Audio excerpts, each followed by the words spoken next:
एक जहाज जो समुद्र में अपनी मंजिल की तरफ बढ़ रहा होता है, लेकिन तभी उन्हें वो जहाज मिल जाता है जो कि आज से 4 महीने पहले समुद्र में खो गया था। और फिर ये पता लगाने की कोशिश करते हुए कि आखिर इस जहाज के साथ क्या हुआ था, इन्हें कुछ ऐसा पता चलता है जिसे जानकर इनकी दुनिया ही पलट जाती है। और इसके बाद इनके साथ जो होता है उसे देखकर तो आप भी हैरान हो जाओगे। So hello guys and welcome to my channel Films Explainer. तो दोस्तों, आज हम देखने वाले हैं हाल ही में नेटफ्लिक्स पर आई एक काफी अच्छी साइंस फिक्शन, मिस्ट्री और थ्रिलर से भरी वेब सीरीज 1899 को। और इसे आपको बिल्कुल पेशेंस से देखना होगा क्योंकि इसकी मिस्ट्री जल्दी और आसानी से सॉल्व नहीं होती। वेल, इसमें 8 एपिसोड होने वाले हैं, तो आज हम इसके 3 एपिसोड्स को देखने वाले हैं। तो चलिए without wasting any more time, let's begin the explanation of 1899। कहानी की शुरुआत में हम किसी को कहता हुआ सुनते हैं कि दिमाग आसमान से भी ज्यादा बड़ा और समुद्र से भी ज्यादा गहरा है, और जहाँ कोई भी नहीं पहुँच पाता ये वहाँ आसानी से पहुँच जाता है और इसकी कोई हद नहीं है। अब इसके बाद हम एक घर के अंदर एक लेडी को देखते हैं जिसका नाम मोरा फ्रैंकलिन होता है, जो कि अपने डैड से कह रही होती है कि तुमने मेरे भाई के साथ क्या किया है। मैं जानती हूँ कि वो प्रोमीथियस पर था और वो जान गया था कि आप जहाजों के साथ क्या करते हो। और यहाँ मोरा एक अजीब सी चीज बोलती है कि आपने मेरी याददाश्त के साथ क्या किया है, मुझे सब कुछ याद क्यों नहीं आ रहा। और तभी 2 आदमी उसे पकड़कर एक रूम में ले जाते हैं जिसका रूम नंबर 1011 होता है। और इसके बाद मोरा की आंख खुल जाती है और मोरा को लगता है कि उसने कोई सपना देखा है।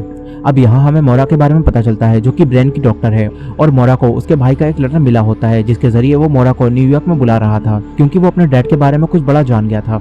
और इसीलिए अब मोरा एक शिप कार्बरस पर होती है जो कि इंग्लैंड से न्यूयॉर्क जा रही होती है। और आज डेट होती है 19 अक्टूबर 1899। अब इसी दौरान हमें पता चलता है कि आज से 4 महीने पहले इसी कंपनी का एक शिप जिसका नाम प्रोमीथियस था, वो कोई भी निशान छोड़े इसी समुद्र से कहीं गायब हो गया था। और मोरा को लगता है कि उसका भाई भी उसी शिप पर था और अब 4 महीने से उसका भाई भी गायब है। अब यहाँ मोरा ब्रेकफास्ट करने जाती है और यहाँ हम कहानी के कुछ और कैरेक्टर्स को देखते हैं जिनमें एक हस्बैंड वाइफ लूसियन और क्लेमेंस होते हैं, एक लेडी मिस विल्सन और लिंगी जो कि इस शिप पर अपनी मॉम के साथ होती है। यहाँ हम 2 भाई एंजल और रमीरो को देखते हैं जो कि सबके सामने भाई होने का दिखावा कर रहे होते हैं, लेकिन असल में वो गे कपल होते हैं। अब ये सभी अपने अतीत को छोड़कर न्यूयॉर्क में एक नई जिंदगी शुरू करने जा रहे होते हैं। ये सब फर्स्ट क्लास के पैसेंजर्स होते हैं और तभी यहाँ 3rd क्लास का एक पैसेंजर क्रेस्टर भागते हुए आता है और एक डॉक्टर की मदद मांगता है, लेकिन यहाँ जो डॉक्टर होता है वो उसे इग्नोर कर देता है। फिर 2 क्रू मेंबर जिनमें एक का नाम फ्रेंड्स होता है, वो दोनों उसे यहाँ से ले जाते हैं। ये देखकर मोरा उसकी मदद करने उसके पीछे जाती है और 3rd क्लास वाले एरिया में जाकर क्रेस्टर की मदद करने के लिए तैयार हो जाती है। और फिर वो क्रेस्टर के साथ उसकी एल्डर सिस्टर टॉफ के पास जाती है जहाँ उसकी प्रेगनेंसी में कुछ कॉम्प्लिकेशंस आ रही होती है, लेकिन मोरा उसे ठीक कर देती है। यही हम टॉफ और क्रेस्टर की छोटी बहन को देखते हैं जिसका नाम एडा होता है, और एडा काफी ब्रेव गर्ल होती है। वो मोरा से भी बात करती है, जिसके बाद मोरा यहाँ से चली जाती है। फिर यहाँ शिप के कैप्टन आइक लार्सन आकर मोरा से बात करते हैं और पूछते हैं कि वो 3rd क्लास वाले एरिया में क्यों गई थी। और तभी कैप्टन के साथ ही यहाँ आकर उन्हें बताते हैं कि यहाँ उन्हें कुछ सिग्नल्स मिल रहे हैं और हो सकता है कि उस खोए हुए जहाज प्रोमीथियस से आ रहे हो और वो शिप इनसे थोड़ी ही दूर पर है। इसलिए अब कैप्टन उस शिप के पास जाने का फैसला करते हैं और पूरे जहाज को मुड़वा देते हैं। ये देखकर सभी पैसेंजर्स काफी घबरा जाते हैं। उन्हें लगता है कि वो सब वापस जा रहे हैं और ये सब किसी भी हाल में वापस नहीं जाना चाहते थे। इसी दौरान हम एक आदमी जेरोम को देखते हैं जो कि चोरी छुपे इस जहाज पर आया होता है और वो एक क्रू मेंबर की ड्रेस चुराकर उसे पहन लेता है ताकि कोई भी उस पर शक न करे। वहीं दूसरी तरफ मोरा अपने भाई के लेटर को देखने के बाद कैप्टन आइक से जाकर बात करती है और पूछती है कि क्या सच में तुम्हें प्रोमीथियस मिला है, क्या अभी वो पैसेंजर्स वहाँ जिंदा होंगे। जिस पर कैप्टन मोरा से कहता है कि 4 महीने बीत चुके हैं तो सबका जिंदा होना तो नामुमकिन है, लेकिन अगर जहाज पर खाना हुआ तो अब भी कुछ जिंदा होंगे। अब मोरा कैप्टन को अपने भाई के बारे में कुछ भी नहीं बताती और यहाँ से चली जाती है। और फिर हम कैप्टन के पास वैसा ही एक लेटर देखते हैं जैसा मोरा के पास था। और अब इसके बाद कैप्टन आइक सभी पैसेंजर्स को डाइनिंग रूम में बुलाकर सब कुछ बताते हैं, लेकिन यहाँ सारे पैसेंजर्स कैप्टन के इस फैसले से खुश नहीं होते। यहाँ एंजल के साथ कई सारे पैसेंजर्स कैप्टन को जहाज वापस मोड़कर न्यूयॉर्क चलने के लिए कहते हैं, लेकिन कैप्टन आइक किसी की भी बात नहीं मानते और अब जहाज प्रोमीथियस की तरफ जा रहा होता है। इसी दौरान कैप्टन अब मोरा से दोबारा फ्रेंडली होकर बात करते हैं जिससे ये दोनों एक दूसरे को थोड़ा जान पाते हैं और कैप्टन को पता चलता है कि मोरा एक डॉक्टर है। अब तभी ने प्रोमीथियस जहाज आगे दिख जाता है और बाहर से देखने पर ऐसा लग रहा होता है कि इस जहाज के साथ कुछ तो बुरा हुआ है। इसलिए इस शिप का फर्स्ट मेट जिसका नाम सेबास्टियन होता है वो कैप्टन से कहता है कि हमें वापस चले जाना चाहिए, हम वापस जाकर कंपनी को कॉन्टेक्ट करेंगे और प्रोमीथियस जहाज के बारे में बता देंगे, कंपनी आकर यहाँ सब कुछ संभाल लेगी। लेकिन कैप्टन सेबास्टियन की बात भी नहीं मानते, वो बस ये सोच रहे होते हैं कि हो सकता है कि इस जहाज पर अब भी कोई जिंदा हो और शायद वो उसे बचा सकते हैं। और इसी वजह से ये लाइफ बोट लेकर प्रोमीथियस पर जाने का फैसला करते हैं और कंपनी को भी बताने के लिए कहते हैं। मोरा कैप्टन के साथ प्रोमीथियस पर जाने के लिए कहती है फॉर नीड डॉक्टर। और इसके बाद कैप्टन एक प्रीस्ट रमीरो को भी अपने साथ चलने के लिए कहते हैं क्योंकि अगर वहाँ कोई भी जिंदा हुआ तो न जाने इतने दिनों में उनके माइंड की कंडीशन क्या हो गई होगी, और अगर वो एक प्रीस्ट को देखेंगे तो उन्हें थोड़ी शांति मिलेगी। अब इसके बाद इन्हें लाइफ बोट के पास वही आदमी जेरोम मिलता है जिसके साथ एक और आदमी ओलेक होता है और यहाँ आकर कैप्टन के दो साथी प्रोमीथियस पर जाने से डरने लगते हैं, इसलिए कैप्टन ओलेग और जेरोम को अपने साथ ले जाते हैं। अब इसके बाद कैप्टन मोरा, रमीरा, जेरोम और ओलेग प्रोमीथियस पर जाते हैं और शिप के अंदर बचे हुए लोगों को ढूंढते हैं। कैप्टन सबसे कहते हैं कि किसी ने उन्हें यहाँ से सिग्नल भेजे थे, तो कोई तो जिंदा जरूर होगा। और इसी समय उनकी शिप पर अब तक जो उन्हें सिग्नल मिल रहे होते हैं वो सिग्नल आना बंद हो जाते हैं। और वहीं दूसरी तरफ कैप्टन मोरा और बाकी सब पूरे शिप में लोगों को ढूंढ रहे होते हैं, लेकिन इन्हें यहाँ कोई भी नहीं मिलता। और शिप की हालत देखकर ये पता लगाना काफी मुश्किल होता है कि यहाँ क्या हुआ था। अब तभी यहाँ कैप्टन को एक हेयर बैंड मिलता है जो कि उनकी बेटी का था, और उसे यहाँ देखकर कैप्टन काफी हैरान होकर उसे अपने पास रख लेते हैं और इसके बारे में किसी को कुछ नहीं बताते। अब बाद में ये सब उस जगह जाते हैं जहाँ से इन्हें सिग्नल्स मिल रहे थे, लेकिन ये देखते हैं कि जिस डिवाइस से इन्हें अब तक सिग्नल मिल रहे थे वो यहाँ टूटा हुआ है। और इसी समय एक अनजान आदमी जिसका नाम डेनियल होता है वो कैप्टन की शिप पर आ जाता है और मोरा के पास वाले रूम में जाकर एक स्क्रब बीटल को उस रूम के अंदर भेजता है, जिससे किसी तरह वो डोर ओपन हो जाता है और डेनियल अंदर चला जाता है। वहीं दूसरी तरफ प्रोमीथियस पर मोरा को भी एक वैसा ही एक स्क्रब बीटल दिखता है जो कि उन्हें एक बच्चे के पास ले जाता है, जो कि यहाँ कैबिनेट के अंदर बंद होता है और मोरा उसे बाहर निकालती है और वो बच्चा बाहर आकर मोरा को एक पिरामिड जैसी चीज देता है, जिसके साथ ही ये फर्स्ट एपिसोड यहीं खत्म हो जाता है। और अब सेकंड एपिसोड स्टार्ट होता है जहां हम कैप्टन आइक को देखते हैं जो कि एक जंगल के अंदर होते हैं और यहाँ उन्हें अपनी बेटी के गाना गाने की आवाज आती है।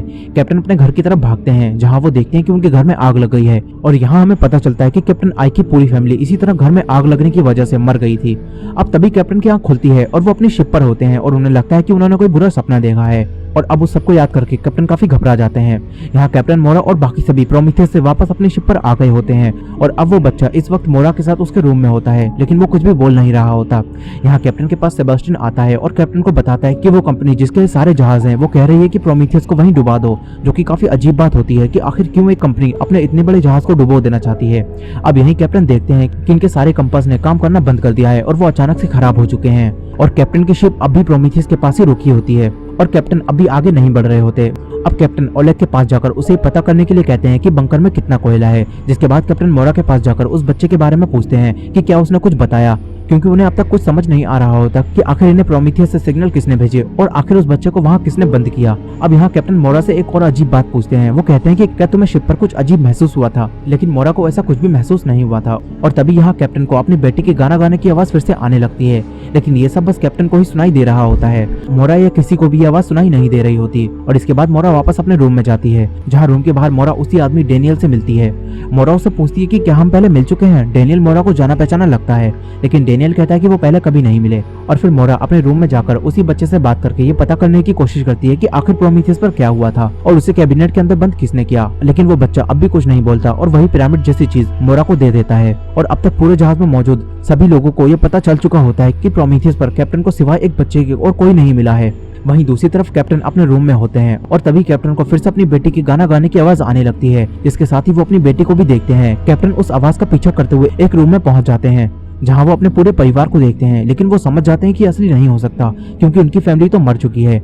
अब यहाँ हम एक अजीब चीज नोटिस करते हैं कि कैप्टन की बेटी ने वही हेलमेट लगाया होता है जो कि कैप्टन को प्रोमीथियस पर मिला था, लेकिन प्रोमीथियस पर वो कहां से आ सकता है क्योंकि उनकी फैमिली तो पहले ही मर चुकी थी।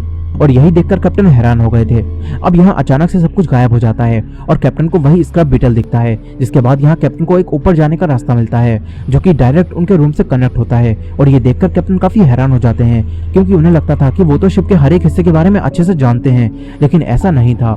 अब यहाँ कैप्टन काफी फ्रस्ट्रेट होकर मोरा के रूम में जाकर उस बच्चे से जबरदस्ती पूछने की कोशिश करते हैं कि आखिर प्रोमीथियस पर क्या हुआ था, लेकिन मोरा उसे एक बच्चे के साथ ऐसा करने से रोक देती है, जिसके बाद कैप्टन आइक शांत होकर यहाँ से चले जाते हैं। वहीं दूसरी तरफ हम जेरोम जो कि इस शिप पर चोरी छुपे चढ़ा था, वो लूसियन की वाइफ क्लेमेंस से बात करता है और रियलिटी में वो लूसियन को किसी तरह जानता था और उसने लूसियन के रूम में एक चीज छोड़ी थी। और अब जेरोम यहाँ लूसियन की वाइफ से बात कर रहा होता है। यहाँ हमें पता चलता है कि क्लेमेंस और लूसियन दोनों हस्बैंड वाइफ तो हैं, लेकिन उन दोनों के बीच कुछ भी ठीक नहीं चल रहा है। और अब जेरोम यहाँ क्लेमेंस से बात करने के बाद चला जाता है, लेकिन अब तक फ्रांस को पता चल चुका होता है कि जेरोम चोरी छुपे यहाँ शिप पर आया है और उसने एक क्रू मेंबर की ड्रेस चुराई है, इसलिए वो सभी जेरोम को पकड़कर कैद कर देते हैं। वहीं दूसरी तरफ शिप के थर्ड क्लास एरिया में से क्रेस्टर और टॉफ की छोटी बहन एडा कहीं गायब हो गई होती है और उसकी पूरी फैमिली उसे ढूंढ रही होती है। इसी दौरान कैप्टन आइक उनके रूम में मिली उसी शॉफ्ट के अंदर दोबारा जाते हैं, लेकिन इस बार वहाँ सब कुछ पहले जैसा नहीं होता और हर तरफ बस ब्लैक टाइल्स होती हैं। और अब तभी यहाँ कैप्टन के पास ओलेग आता है और उन्हें बताता है कि बंकर आधे भरे हुए हैं। जिसके बाद कैप्टन फिर से सभी लोगों को डाइनिंग रूम में बुलाकर उन्हें बताते हैं कि वो प्रोमीथियस को अपने साथ ले जाएंगे, और क्योंकि उनके पास इतना कोयला नहीं है कि वो प्रोमीथियस को यूएस तक खींच सकें, इसलिए वो सब यूएस ना जाकर वापस यूरोप जा रहे हैं। लेकिन ये सुनकर सारे पैसेंजर्स इस फैसले के खिलाफ हो जाते हैं, यहाँ तक कि अब कैप्टन का कोई भी साथी इस फैसले में उनका साथ नहीं देता और उनमें से कोई भी वापस नहीं जाना चाहता था। सभी पैसेंजर्स किसी भी हाल में न्यूयॉर्क तक पहुंचना चाहते थे, लेकिन कैप्टन उनमें से किसी की भी बात नहीं मानते और जहाज के ऊपर आ जाते हैं। मोरा उनके पीछे आती है और कहती है कि ये सही फैसला नहीं है, लेकिन अब कैप्टन मोरा को बताते हैं कि इस जहाज में जरूर कुछ तो है जिसे जहाज की कंपनी छुपाना चाह रही है, और इसीलिए उन्होंने हमें प्रोमीथियस को डुबा देने के लिए कहा है। और अब यहाँ कैप्टन किसी भी तरह ये पता लगाना चाहते हैं कि इस जहाज के साथ आखिर क्या हुआ था, और इसीलिए अब कैप्टन प्रोमीथियस को अपने जहाज के साथ बांधकर यूरोप जाने लगते हैं। इसी दौरान हम उसी आदमी डेनियल को देखते हैं जो कि प्रोमीथियस शिप से इस शिप पर आया होता है, और वो वैसा ही एक स्क्रब बीटल निकालकर उसी लड़की एडा के पास भेजता है, और एडा उसका पीछा करते हुए ऊपर डेनियल के पास आ जाती है। जिसके बाद डेनियल उससे कहता है कि आई एम सॉरी, और इसकी थोड़ी देर बाद फ्रांस और कैप्टन के साथियों को यहाँ एडा की डेड बॉडी मिलती है। और यहाँ अब हमें पता चलता है कि सीरीज के सभी मेन कैरेक्टर्स पर कोई आदमी नजर रख रहा है, जिसके साथ ही ये सेकंड एपिसोड भी यहीं खत्म हो जाता है। फर्स्ट और सेकंड एपिसोड से हमें कई सारी अजीब चीजों के बारे में पता चलता है, जैसे कि प्रोमीथियस से आए हुए डेनियल और वो बच्चा दोनों का बिहेवियर काफी अजीब होता है, और डेनियल के पास मोरा की एक पिक्चर भी होती है।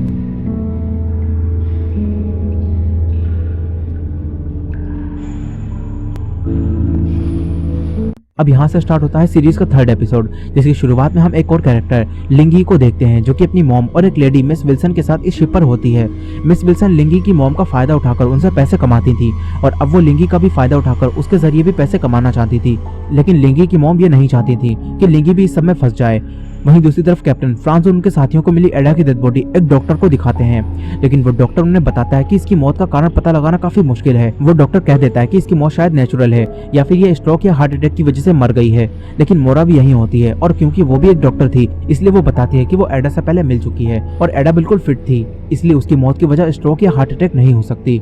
अब तभी यहाँ पूरा जहाज चलते हुए अचानक से रुक जाता है, और ये देखते हैं कि इनका पूरा जहाज फॉग के अंदर है, जहाँ से आगे जाने का रास्ता नजर नहीं आ रहा होता। इसलिए अब कैप्टन पूरे जहाज को रोककर फॉग के हटने का इंतजार करने के लिए कहते हैं। साथ ही वो फ्रांस और बाकी सबको एडा की डेथ के बारे में किसी को ना बताने के लिए कहते हैं। लेकिन अब फ्रांस कैप्टन के लिए गए सारे फैसलों के खिलाफ होता है, और अब सबको लगने लगता है कि वो रास्ता भटक चुके हैं। वहीं कैप्टन अब मोरा को अपने साथ रूम में ले जाकर अपनी बेटी का वही एयरबैंड दिखाते हैं और बताते हैं कि ये उनकी बेटी का है जो कि मर चुकी है। लेकिन कैप्टन बताते हैं कि ये उन्हें प्रोमीथियस पर मिला है और उन्होंने कल अपनी बेटी को भी देखा था। अब यहाँ मोरा एक ब्रेन की डॉक्टर थी, इसलिए कैप्टन उनसे पूछते हैं कि उनके साथ ये सब क्यों हो रहा है और उन्हें अपनी मरी हुई बेटी क्यों दिख रही है, और आखिर उसका हेयरबैंड प्रोमीथियस पर कैसे पहुंचा।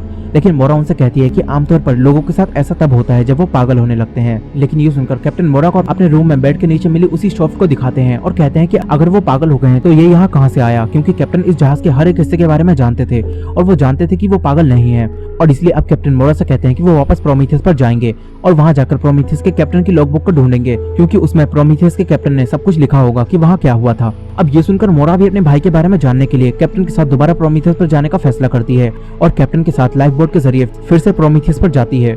इसी दौरान फ्रांस अब कैप्टन के अकेले लिए गए सारे फैसलों से काफी गुस्सा हो गया होता है और अब पूरी तरह से फ्रांस कैप्टन के खिलाफ होता है।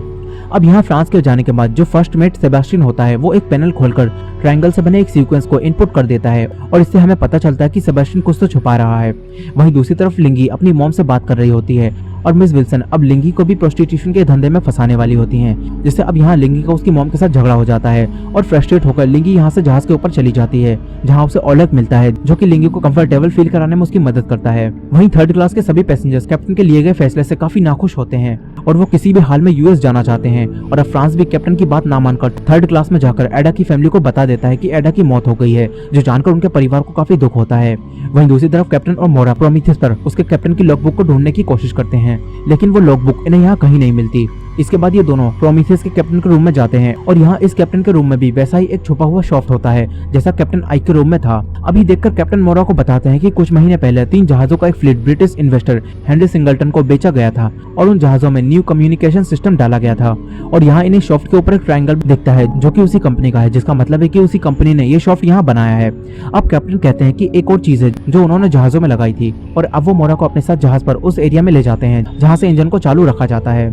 यहाँ कैप्टन कैप्टन प्रोमीथियस पर मोरा को नई कंपनी ने जो मशीन लगाई होती है वो दिखाते हैं और बताते हैं कि इसका कम स्टीम प्रेशर को मापकर ब्रिज पर इसका सिग्नल भेजना है। लेकिन कैप्टन आइक के जहाज पर इसने कभी भी काम नहीं किया और ये सुनकर मोरा कहती है कि हो सकता है कि उन्होंने झूठ बोला हो सकता है कि उन्होंने ये किसी और मकसद से यहाँ लगाई हो। अब यहाँ कैप्टन और मोरा भट्टियों को चेक करते हैं क्योंकि इन्हें लगता है कि किसी ने सारे पैसेंजर्स को मारकर उनकी डेड बॉडी को यहाँ जला दिया है। अब यहाँ कैप्टन को एक भट्टी में एक पेज मिलता है जो कि पूरा जला नहीं होता और इसमें प्रोमीथियस के पैसेंजर्स की लिस्ट होती है और इसमें कैप्टन एक अजीब चीज देखते हैं कि प्रोमीथियस के पैसेंजर्स की लिस्ट में मोरा फ्रैंकलिन का नाम है जो कि इस वक्त उनके जहाज पर है। लेकिन ये कैसे हो सकता है? अब इसे देखकर कैप्टन को मोरा पर शक होता है और कैप्टन उस पेज को मोरा से छुपा लेते हैं और वापस चलने के लिए कहते हैं।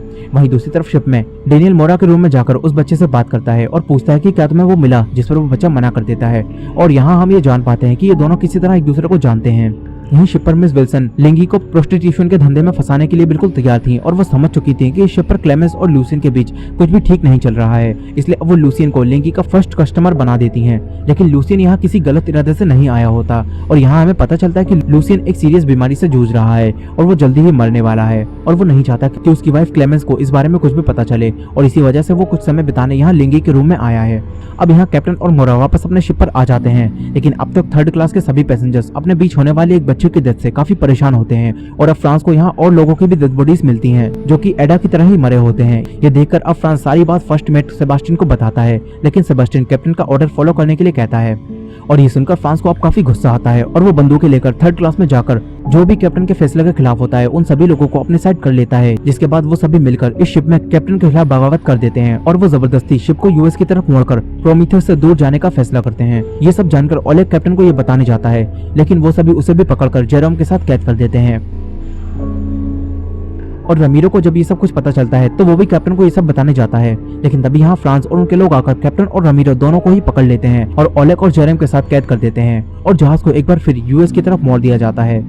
इसी दौरान हम डेनियल को देखते हैं जिसके पास एक डिवाइस होता है और डेनियल इसकी मदद से पूरे जहाज को कहीं और टेलीपोर्ट कर देता है। इसके साथ ही ये थर्ड एपिसोड भी यहीं खत्म हो जाता है बट कहानी नहीं और इसके आगे की कहानी काफी इंटरेस्टिंग है जो कि आपको अगली वीडियो में मिलेगी जहां हम देखेंगे कि उस बच्चे को सभी लोग मार देंगे लेकिन वो बच्चा मरकर दोबारा जिंदा हो जाएगा और यहाँ से कहानी और ज्यादा इंटरेस्टिंग हो जाएगी। तो अगले पार्ट की वीडियो को देखना मत भूलिएगा और ये वीडियो पसंद आई हो तो वीडियो को लाइक करना मत भूलिएगा। मिलते हैं नेक्स्ट पार्ट में।